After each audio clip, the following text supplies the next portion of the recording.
TDP, Janasena, BJP కూటమి అభ్యర్థి శ్రీ కందికుంట వెంకట ప్రసాద్ అన్నగారి భార్య యశోదమ్మ గారు ఈరోజు కదిరి పట్టణంలోని 34వ వార్డు నందు పర్యటించడం జరిగింది. ఇక్కడ ప్రజలందరూ ఘన హారతులతో సత్కరించి అమ్మగారిని ఈరోజు మా కందికుంట ప్రసాద్ అన్న గారిని గెలిపించుకునేది మా బాధ్యత అని ఈరోజు ప్రతి ఒక్కరి నోటి నుండి రావడం జరిగింది.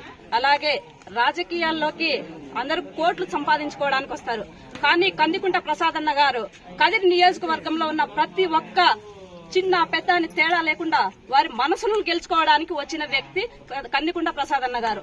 ఈ రోజు కదిరి నియోజకవర్గంలో ఉన్న ప్రతి గ్రామంలో రామాలయం ఉందో లేదో నాకు తెలియదు, కానీ కందికుంట ప్రసాద్ అన్న గారి సహాయం పొందని గ్రామం అంటూ లేదు. కావున కదిరి నియోజకవర్గ ప్రజలరా, ప్రతి ఒక్కరిని నేను వేడుకునేది ఒక్కటే, ప్రతి ఒక్కరూ తమ అమూల్యమైన ఓటును కందికుంట ప్రసాద్ అన్న గారికి వేయించి గెలిపించుకోవాల్సిందిగా ప్రతి ఒక్కరిని కోరుకుంటున్నాను.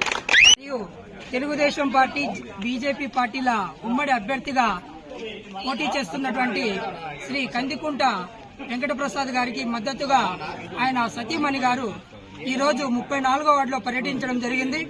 ఇంటింటికి వెళ్తున్న అక్కడ ఉన్నటువంటి ప్రజలు ఘన స్వాగతం పలుకుతూ ప్రతిసారి గతంలో ఎన్నోసార్లు మేము పొరపాటు చేశాం, ఇటువంటి ప్రజానాయకుడిని గెలిపించుకోవడం మా హక్కు అంటూ వాళ్ళు ముక్తకంఠంగా తెలియజేస్తున్నారు.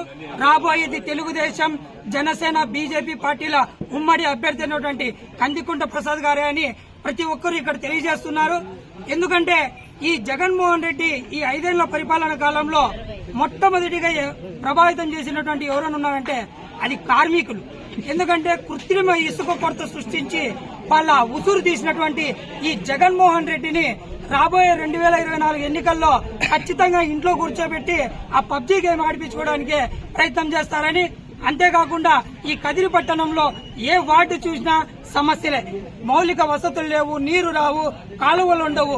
ఇటువంటి అభివృద్ధి పనులు చేయాలంటే అది కందికుంట ప్రసాద్ అన్న గారికి సాధ్యం. రాబోయే 2024 అంటే మే 13వ తారీఖు ఖచ్చితంగా ఎన్నికలు జరుగుతున్నాయి. ప్రతి ఒక్కరూ పేద పిల్ల ముసుకాని ఏం తేడా లేకుండా ప్రతి ఒక్కరూ 2 ఓట్లు సైకిల్ గుర్తుకు వేసి ఈ సైకో పాలనకి అందం పలకాలని మేము కదిరి జనసేన పార్టీ తరఫున